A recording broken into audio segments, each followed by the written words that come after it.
오늘 하나님께서 우리에게 주신 말씀은 마태복음 3장 16절에서 17절 말씀과 고린도후서 13장 13절 말씀입니다. 제 성경으로 신약 4면과 301면에 있습니다. 마태복음 3장 16절에서 17절 말씀, 고린도후서 13장 13절 말씀, 우리 한 목소리로 봉독하겠습니다. 시작. 예수께서 세례를 받으시고 곧 물에서 올라오실새 하늘이 열리고 하나님의 성령이 비둘기같이 내려 자기 위에 임하심을 보시더니 하늘로부터 소리가 있어 말씀하시되 이는 내 사랑하는 아들이요 내 기뻐하는 자라 하시니라. 고린도후서 말씀입니다. 주 예수 그리스도의 은혜와 하나님의 사랑과 성령의 교통하심이 너희 무리와 함께 있을지어다. 아멘. 고린도후서 13장 13절 말씀은 바울의 이제 축도의 내용입니다. 우리가 오늘까지 해서 지금 7일 지난 주일부터 이제 하나님이 어떤 분이신가에 대해서 말씀을 나눠왔으니까요. 하나님에 대한 이미지라는 것은 그 나라 문화권, 그 나라가 어떠한 문화를 가지고 있는가, 어떤 관습을 가지고 있는가를 절대 무시할 수가 없습니다. 우리나라 같은 경우에는 가부장제 문화권에 있다 보니까 아버지에 대해서 우리가 흔히 하나님 아버지라고 그러잖아요. 아버지에 대해서 어떤 친근하고 좋은 기억을 가지고 있는 사람에게는 하나님 아버지라고 할 때 뭔가 친근하고 정감 있게 그런 이미지가 다가오겠지만은 아버지에 대해서 무섭고 두려운 마음을 가지고 있는 사람에게는 하나님 아버지라고 하면은 뭔가 무섭고 두려운 존재로 다가올 가능성이 상당히 큽니다. 그에 대한 하나님의 이미지를 우리가 좀 전환시켜 나갈 필요가 있는 것 같습니다. 오늘은 특별히 함께 있는 하나님인데 좀 어려우실 수가 있습니다. 왜냐하면 삼위일체 하나님입니다. 삼위일체, 삼위 하나님이 함께 계시는 그 하나님에 대해서 이 시간 함께 말씀을 나누려고 합니다. 삼위일체 하나님 하면은 가장 먼저 무엇이 떠오르시나요? 사실 아직까지도 삼위일체 하나님에 대한 논쟁은 끊이지 않고 있습니다. 이 삼위일체로는 우리 그리스도교의 신론을 결정짓는 아주 독특한 개념이라고 할 수가 있습니다. 하나님을 셋이지만 한 분으로 이해하는 이 하나님 이해는 우리 그리스도교에서 상당히 핵심적인 요소입니다. 그런데 이러한 하나님에 대한 이해가 우리의 어떤 논리와 상식으로는 받아들이기가 어렵기 때문에 대다수의 성도들에게는 이 삼일체 하나님이 큰 의미를 주고 있지 못하지요. 오히려 유일하신 하나님에 대한 어떤 이해를 어렵게 만드는 장애물이 되기도 합니다. 오죽하면 이 괴테라는 사람이 셋이지만 하나이신 하나님을 마법의 산수라고 부르기까지 했을까요?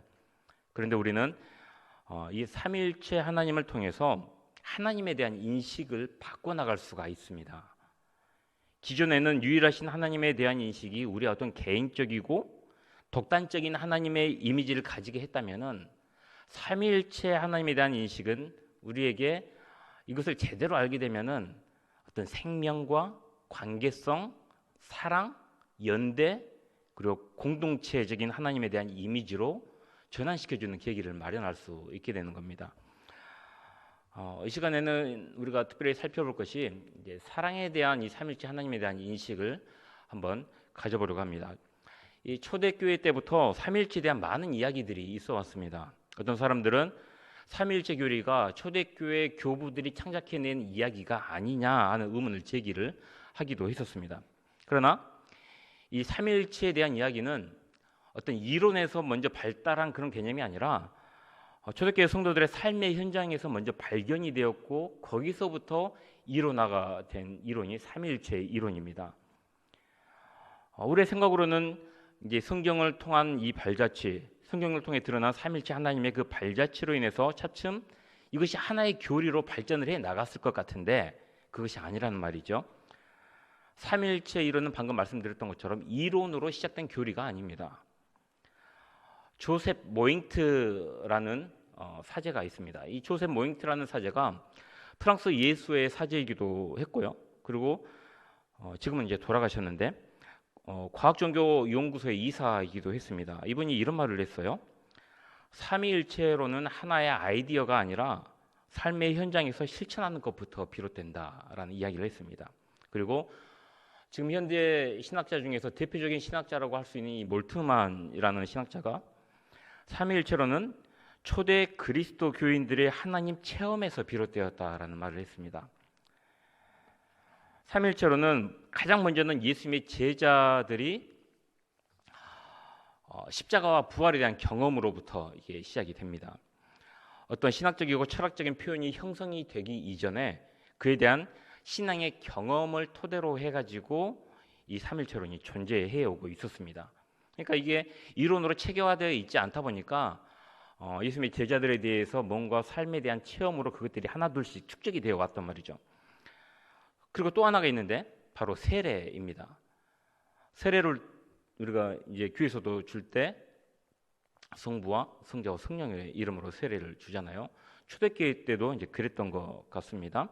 초대 그리스도 공동체 내에서 세례 예식을 베푸는 것을 통해서 삼일체에 대한 생각이 받아들여지게 되었고 그것이 온 공동체에 이제 퍼져나가게 됩니다. 이것의 근거가 되는 말씀이 바로 오늘 본문 말씀입니다. 마태복음 3장 16절에서 17절 말씀인데 예수께서 공적 활동을 시작하시기 전에 이제 세례를 받으시는 장면이죠. 한 신학자는 이 사건을 두고 우주의 역사에서 가장 중요한 사건이라고까지 표현을 했습니다. 이 부분을 제가 다시 한번 읽어드리도록 하겠습니다. 예수께서 세례를 받으시고 그 물에서 올라오실새 하늘이 열리고 하나님의 성령이 비둘기같이 내려 자기 위에 임하심을 보시더니 하늘로부터 소리가 있어 말씀하시되 이는 내 사랑하는 아들이요 내 기뻐하는 자라 하시니라. 아멘. 예수 그리스도의 세례가 중요한 이유는 그분이 하나님의 아들이 되시면 하늘로부터 직접 확언되었기 때문입니다. 그래서 우리 개신교나 그리고 가톨릭 그리고 정교회 할 것 없이 이 날짜의 차이는 있더라도 예수께서 세례를 받으신 날을 교회록에 놓고 주연절이나 공연절로 매년 기념을 하고 있는 것이죠. 정교회에서는 이날을 성삼일체 대축일이라는 표현을 사용을 해가지고 이는 이제 이날을 기념을 하고 있습니다. 여기에는 그리스도 예수의 세례를 계기로 해서 태초의 창조 이래로 처음으로 성부와 성자와 성령 삼위 하나님이 역사 속에 함께 나타나게 됩니다. 이것이 태초에 하나님께서 천지를 창조하신 이래로 처음 이제 성경에 기록된 것으로는요 처음 있는 일입니다. 그래서 이 사건이 우주의 역사에서 가장 중요한 사건이라고 할 정도로 중요하게 여겨지고 있는 거죠. 내 사랑하는 아들이요 내 기뻐하는 자라고 말씀하시는 성부 하나님이 등장을 하죠. 요단강에서 세례를 받고 올라오신 성자 예수님이 등장을 합니다. 하늘로부터 비둘기같이 내려오신 성령 하나님이 모두 이 말씀 속에 나타나 있습니다. 이것이 이제 처음 있는 일이라는 거죠.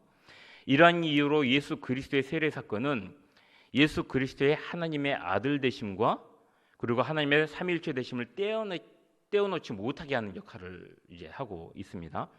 마태복음에 기록되어 있는 예수 그리스도의 세례는 우리가 하나님에 대한 삼위 하나님을 이해하는 데 필요한 언어와 논리를 제공을 해줍니다. 사실 우리가 삼일체 교리를 우리가 받아들이기가 참 어려운 이유가 하나님의 신비를 우리의 어떤 인간적인 언어로 표현을 하려고 하고 인간적인 개념과 논리로 이것을 표현하고 설명하려고 하기 때문에 참 어려운 거죠.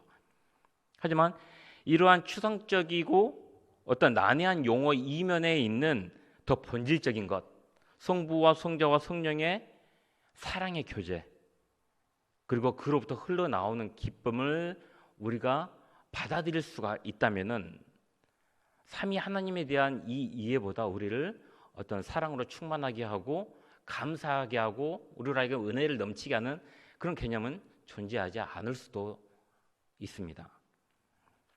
아무리 이론적으로 훌륭한 삼위일체 교리라고 하더라도 성도들을 성부, 성자, 성령의 이 삼위 사이에 어떤 사랑과 기쁨으로 인도하지 못한다면 그것은 엄밀한 의미에서 어떤 주고 있는 가르침이라고도 할 수가 있겠죠. 우리가 삼일체의 신비에 대해서 이해할 수 있기 위해서는 먼저 사랑의 공식에 대해서 이해해야 합니다. 요한 1서 4장 8절을 보면 하나님은 사랑이시다라고 말씀을 합니다. 우리가 누군가를 사랑하기 위해서는 필요한 것이 무엇이든가요? 세 가지가 있습니다. 누군가를 사랑하려면 사랑하는 자가 필요하죠. 또 뭐가 필요할까요? 사랑받는 자가 필요합니다. 그리고 하나는 사랑이 필요하죠. 사랑하는 자와 사랑받는 자와 사랑이 필요합니다. 이 세 가지 요소가 있어야만, 모두 다 있어야만 사랑이 성립이 됩니다. 사랑하는 자가 빠져버리고 사랑이 빠져버리면은 사랑 자체가 불가능하게 되죠. 때문에 4세기의 초대 교부인 아우구스티누스라는 사람이 이러한 사랑의 관계가 삼위일체의 신비를 탁월하게 설명을 해준다고 보았습니다. 오늘 말씀인 마태복음 본문에서 하나님은 예수님을 향해서 뭐라고 말씀을 하시나요? 이는 내 사랑하는 아들이라고 말씀을 하십니다. 그리고 그 전에 성령께서 비둘기같이 내려서 예수 위에 임하십니다. 이러한 상황을 보면요, 성부 하나님은 아들을 사랑하시는 분, 성자 예수님은 하나님 아버지로부터, 성부 하나님으로부터 사랑을 받는 분, 그리고 성령 하나님은 아버지와 아들 사이에서 흘러나오는 기쁨을 나눠받으며 두 분의 관계를 더욱 풍성히 하는 어떤 사랑의 끈과 사랑의 열매라고 볼 수가 있습니다. 이렇게 사랑이라는 관점에서 볼 때 우리 그리스도교회 하나님은 영원부터 사랑을 주고받는 친교 속에 계시는 그런 관계적 존재라는 사실들을 우리가 확인을 할 수 있게 되는 겁니다. 그런데 주의할 것은요, 꼭 사랑을 주는 분이 성부 하나님이고 사랑을 받는 분은 성자 예수님이다, 이렇게 고정을 시켜서는 안 된다는 겁니다. 이 반대의 상황도 얼마든지 있을 수가 있으니까요. 사랑은 주고받는 것이기 때문에 성자 하나님이 사랑을 줄 수도 있고 성부 하나님이 사랑을 받을 수도 있는 겁니다. 초대교회의 신앙 고백 중에 하나인 니케아 신조가 있습니다. 이 니케아 신조가 325년 제1차 니케아 공의회에서 아리우스파를 이단으로 정죄를 하고 정통 그리스도교 신앙을 수호하기 위해서 그리스도 교회가 채택한 신앙 고백문입니다. 아리우스라는 사람이 예수를 어떻게 생각을 했냐면요, 하나님의 아들이 아니라 하나님의 피조물, 첫 번째 피조물이라고 주장을 했습니다. 그러면서 하나님의 아들이신 하나님은 한 번도 존재한 적이 없다라고 주장을 합니다. 이 음악의 힘을 잘 알고 있던 아리우스가 자신의 이 신학 사상을 어떤 그 단조로운 음률의 노래로 만들어 가지고 사람들에게 퍼뜨립니다. 그러니까 이제 그 당시 알렉산드리아 시에 있었는데 이 알렉산드리아 사람들이 아리우스가 퍼뜨린 노래를 부르고 다니는 겁니다. 게다가 이제 음이 어렵지 않고 단조로운 음률로 되어 있었기 때문에 사람들이 입에 이게 착착 붙었나 보죠. 그래서 계속 부르고 다닙니다. 그런데 이로 인해서 상황의 심각성을 알게 된 아리우스 사상에 반대한 다른 그리스도교인들이 다른 노래를 만들어서 이제 여기에 대응을 하게 됩니다. 그 노래가 지금 우리 찬송가에 실려 있는 찬송가 3장입니다. 성부, 성자와 성령이라는 찬송가가 바로 아리우스파에 반대했던 다른 사람들이, 그리스도인들이 이제 만들어서 불렀던 노래입니다. 이 당시에 이 백성들이 다투고 분열하는 것을 원치 않았던 콘스탄틴 황제가 감독들을 이제 불러 모으기 시작을 합니다. 그 당시 이제 소아시아 북쪽에 있는 니케아라는 작은 도시로 사람들을 불러 모았습니다. 그리고 이때 325년 7월 4일에 황제가 불러 모으자 300여 명의 감독들과 2000여 명의 장로와 집사들이 니케아로 모이게 됩니다. 그리고 황제인 콘스탄틴이 공의회를 주관을 합니다. 이것이 우리 그리스도교회에서 처음 있었던 제1차 에큐메니컬 니케아 공의회입니다. 여기서 아리우스는 탄핵을 받고 이단으로 규정이 돼요. 그 한 감독이 아리우스 사상을 경지하기 위해서 신앙 진술서를 작성을 하자고 제안을 했고 니케아 공의회에서 니케아 신조를 채택을 하게 됩니다. 계속 이제 약간 수정을 했지만요. 참고로 니케아 공의회에서는 그리스도의 인성이 주로 다루어지게 되었고 삼위일체 교리에는 여기서는 정확하게는 다루어지지 않았습니다. 이 삼위일체로는 362년 알렉산드리아 교회 회의에서 하나님은 한 본체 안에 계시는 한 본질이다 라고 이제 서로 합의를 한 다음에 381년 콘스탄티노플 공의회에서 이것이 정식 교리로 이제 채택이 됩니다. 니케아 신조의 일부 내용이 이렇습니다. 우리는 모든 보이는 것과 보이지 않는 것의 창조자이신 전능하신 아버지 한 하나님을 믿는다. 우리는 아버지로부터 태어나신 아버지의 본질로부터 독특하게 태어나신 하나님으로부터 하나님이 되셨으며 빛으로부터 빛이 되셨으며 진정한 하나님으로부터 진정한 하나님이 되셨으며 아버지와 동일 본질을 갖고 아버지로부터 창조된 것이 아니라 아버지로부터 태어나신 하나님의 아들 예수 그리스도 한 주님을 믿는다라고 고백을 합니다. 그 일부 내용이에요. 325년 니케아 공의회를 통해서 채택이 되었던 니케아 신조 중에 일부 내용입니다. 이 중에 중요한 포인트가 있습니다. 동일 본질이라는 내용입니다. 동일 본질. 그리고 아버지로부터 창조된 것이 아니라 아리우스가 주장했던 창조, 그리스도의 창조에 대한 내용을 반박하기 위해서 이 내용을 집어넣었습니다. 여기에서 성부 하나님이 성자 하나님을 사랑하는 방식은 태어나신이라는 표현에 집약이 되어 있습니다. 성부는 성자로부터 태어나심으로써 성부의 영원한 아들로서 존재하신다는 겁니다.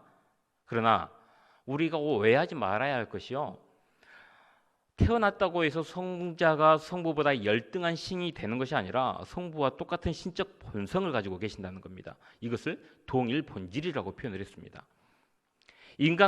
우리가 이제 인간 아버지로부터 인간 아들이 나왔을 때 아버지와 아들의 어떤 인간의 본성이 변질이 되든가요? 그렇지가 않죠. 똑같이 타고나게 되는 겁니다. 아버지와 아들 인간이 똑같은 본성을 갖게 되는 것과 비슷합니다. 그렇게 예수께서도 이렇게 말씀을 하시죠. 나와 아버지는 뭐라고요? 하나이다 라고 말씀을 합니다.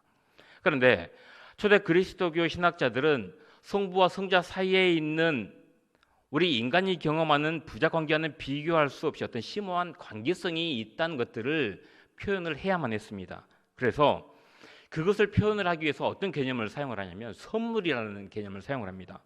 선물을 주고받는 이미지를 사용을 하는데 바로 이런 식입니다. 성자는 성부는 성자를 낳으시면서 완전한 하나님으로서 온전히 자신을 선물로 주심으로써 성자가 자신과 마찬가지로 영원한 참 하나님이자 참 빛이 되게 하십니다.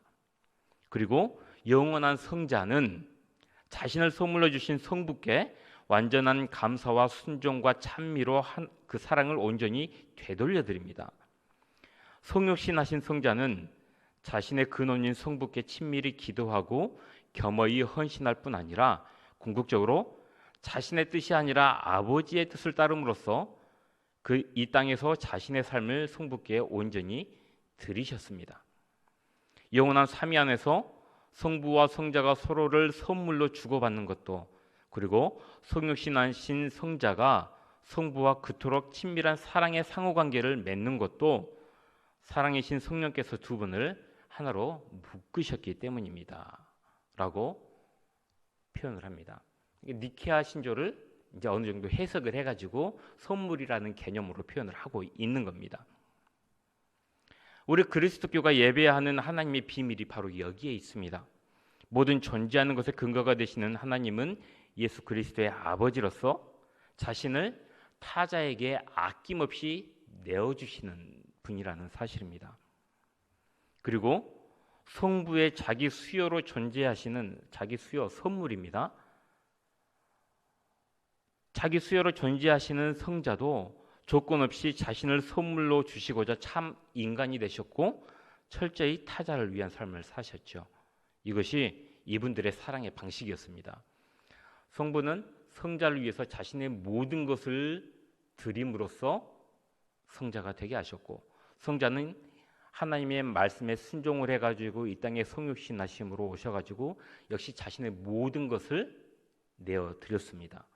이것이 성부와 성자와 사랑의 관계이고 이분들의 사랑이 끊이지 않도록 하는 그 사랑의 끈이자 사랑의 열매가 성령이라고 하는 겁니다. 빌립보서 2장 6절에서 8절 말씀은 이렇게 말씀을 합니다. 그는 근본 하나님의 본체시나 하나님과 동등됨을 취할 것으로 여기지 아니하시고 오히려 자기를 비워 종의 형체를 가지사 사람들과 같이 되셨고 사람의 모양으로 나타나서 자기를 낮추시고 죽기까지 복종하셨으니 곧 십자가에 죽으심이라. 아멘.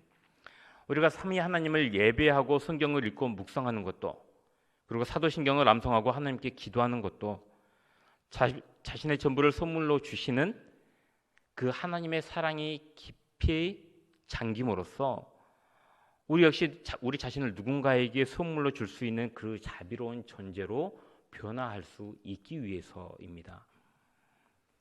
우리가 하나님을 예배하고 하나님 앞에 기도하고 이 말씀을 읽고 그리고 묵상하는 것, 우리가 참된 그리스도인으로 살아가고자 하는 이유가 어디에 있습니까? 우리가 잘되고 복을 받기 위해서입니까? 성경은 그렇게 말씀하고 있지 않습니다. 이 모든 것들은 우리가 바로 성부와 성자와 성령의 그 삼위 하나님이 서로를 사랑하고 전부를 내어주시기까지 사랑하는 그 사랑을 우리가 본받고 그것들을 우리의 삶에서 실천해 나아가기 위해서 우리는 예배하고 우리가 말씀을 읽고 기도하는 겁니다. 그것이 우리를 구원하시는 하나님의 참된 사랑에 응답하는 길이기 때문입니다. 우리 성도님들, 삼일체 교리는 머리 아프고 이해할 수 없는 이론이라는 편견을 조금은 내려놓았으면 좋겠습니다. 물론 더 깊이 들어가면요, 분명히 이해할 수 없고 머리가 아픕니다. 하지만 삼위일체가 말하고자 하는 본질은 말씀드렸듯이 삼위 하나님 안에 있는 자신을 전부로 내어주신 지극한 사랑입니다. 삼위 하나님은 서로 간에 사랑의 관계이시고 늘 다른 인격을, 다른 위격을 위하여 자신을 내어주고 계십니다. 그리고 이제 하나님은 그 사랑을 확장하셔가지고 우리와 모든 창조 세계를 향하여서 기꺼이 자신을 내어주셨습니다. 우리가 이것을 깨달을 때 삼위일체의 영성은 우리를 격려하고 우리에게 동기를 부여하고 우리로 하여금 은혜의 삶을 살게 한다는 겁니다. 그리고 우리의 사랑을 다시금 되돌아보게 하고 전부를 주시는 그 사랑에 대해서 침잠하게 합니다. 침잠이라는 말은 우리의 마음을 가라앉혀서 깊이 생각하거나 몰입하게 하는 겁니다. 삼위 하나님의 사랑이 어떠한 것인가 우리로 하여금 그것들을 깊이 묵상할 수 있게 하는 겁니다. 또한 타인과 연대하여 그들을 위해 우리 자신을 내어주는 그러한 삶이란 무엇인가를 우리로 하여금 고민하게 합니다. 삼위 하나님께서 그렇게 존재하시기 때문입니다. 오늘 하루도 이러한 삼위 하나님의 자기를 내어주시는 지극한 사랑 안에서 기쁨과 감사로 살아가는 한날의 삶이 되시기를 간절히 기원합니다. 함께 합심기도 하도록 할 텐데요. 먼저는 삼위 하나님처럼 사랑으로 하나 되는 우리 교회가 되게 하시고 서로 연대하며 다른 일을 인정해주는 주의 성도들이 되게 하여 주옵소서. 교회학교 여름 행사가 순조롭고 안전하게 이루어지게 하시고 우리 아이들이 주님을 만나는 복되고 귀한 시간 되게 하여 주옵소서. 태국 국내 필리핀 단기 선교와 아울리치 위에 함께하여 주시고 참여하는 모든 이들에게 성의 충만함과 복음을 향한 열정을 주셔서 온전히 하나님만 드러나는 그러한 선교가 되게 하여 주옵소서. 그리고 담임 목사님 청빙이 하나님의 뜻 안에서 이루어지게 하옵소서. 우리 이 기도 제목을 가지고 함께 합심으로 기도하겠습니다. 사랑과 은혜의 하나님, 이 시간 참으로 머리 아프고 이해할 수 없는 삼위일체에 대해서 함께 말씀을 나누었습니다. 아버지 하나님, 삼위일체가 말하고자 하는 그 본질이 삼위 하나님 안에 있는 자신을 내어주신 지극한 그 사랑임을 우리의 하여금 다시금 깨닫게 하시고 삼위 하나님이 서로 간에 나누었던 그 사랑과 그리고 다른 이들을 위하여서 다른 위격을 위하여서 자신을 내어주신 그 지극한 사랑을 그리고 이제는 우리까지 그 사랑을 확장하셔서 자신을 내어주기까지 우리를 아낌없이 돌보아 주시고 사랑하셨던 그 사랑을 우리가 깨닫게 하시고 이제는 사람들에게 나눠줄 수 있도록 주님 도와주시옵소서. 세 분 안에 있었던, 그리고 세 분 안에 있는 그 놀라운 사랑의 관계들이 이제는 우리가 온전히 받아 누리게 하시고, 그 사랑들을 타자를 위하여서 베풀 줄 알고 그 사랑을 가지고 살아갈 수 있는 우리 주의 성도들이 모두 될 수 있도록 주님 도와주시옵소서.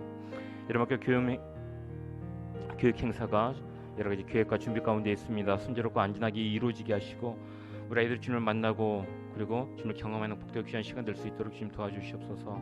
준비하는 모든 우리 교육자와 그리고 교사들에게 함께하여 주셔서 준비하는 그 모든 과정이 기쁨과 감사가 넘치는 시간이 될 수 있도록 하나님 함께하여 주시며, 특별히 태국, 국내, 필리핀 단기 선교와 아울리치 가운데 함께하여 주셔서 참여하는 모든 이들에게 성령 충만함과 그리고 복음을 향한 열정을 더하여 주시옵소서. 지나치는 그 나라가 그리고 이들의 걸음걸음이 복되게 하시고, 이들이 전하는 그 복음을 통하여서 그 지역이 변화되어지고 그 지역 가운데 온전한 삼위 하나님의 사랑의 역사들이 일어날 수 있도록 주님 도와주시옵소서. 특별히 다임삼 청병이 온전히 은혜 가운데 이루어지게 하시고, 청병의 그 모든 과정들 가운데 하나님 개입하여 주셔서 참으로 좋고 사람답고 정말 진실한 그리스도인으로서 그런 담임 목사님이 청빙이 될 수 있도록 함께하여 주옵소서. 사랑과 은총의 하나님, 오늘도 이 시간 가운데 함께하여 주심을 감사합니다. 우리가 이제껏 이해할 수 없고 머리 아픈 줄로만 알았던 삼일체 교리가 실상은 사랑으로 가득한 교리임을 깨닫습니다. 삼위 하나님께서 서로를 위해 기꺼이 자신의 전부를 내어주시는 사랑을 하셨듯이, 그리고 그 사랑을 우리에게도 확장해 주셨듯이, 우리 역시 다른 이들을 위해 우리 자신을 내어줄 수 있는 성숙한 사랑을 할 수 있도록 인도하여 주옵소서. 삼위 하나님처럼 사랑으로 하나 되는 우리 광주 동성교회가 되게 하시고, 서로를 연대하며 다른 이들을 사랑으로 품어줄 수 있는 주님의 성도들이 모두 되게 하여 주옵소서. 이 시간 우리의 물질과 기도를 주님 앞에 내어드립니다. 그 마음을 기억하여 주시고, 주님 앞에 드리는 그 모든 기도와 간구들이 우리 주님의 때에 주님의 뜻 안에서 응답받을 수 있도록 주님 도와주시옵소서. 여러 가지 질병의 아픔과 고통 가운데 있는 교우들, 그리고 힘겹고 어려운 상황에 씨름하며 주님을 붙들고 있는 교우들이 있습니다. 한 명 한 명의 형편을 아시는 우리 하나님께서 그 모든 문제의 해결이 되어 주시고 아픔 가운데 회복시켜 주시며 치유하여 주옵소서. 특별히 우리나라를 긍휼히 여겨 주시고 이 나라가 주님의 정의와 공의와 상식과 질서 가운데 올바로 세워질 수 있도록 주님 도와주시옵소서. 내일이면 태국 선교를 떠나게 됩니다. 오가는 길뿐만 아니라 그곳의 모든 사역 가운데 함께하여 주시고 그 모든 과정을 인도하여 주옵소서. 기도하며 준비하는 교육부서 여름 사역 가운데 함께하여 주시고 주님의 은혜로 잘 준비되게 하시며 헌신하는 교육자와 교사들의 삶을 주님의 하나는 은혜와 자비로 채워주시옵소서. 또한 하나님을 사랑하고 우리 교회와 성도들을 사랑할 진실한 담임 목사님을 보내주셔서 모든 성도들이 행복하고 기쁨이 넘치는 신앙생활을 할 수 있도록 인도하여 주옵소서. 감사드리며 우리 주 예수 그리스도 이름으로 기도합니다. 아멘.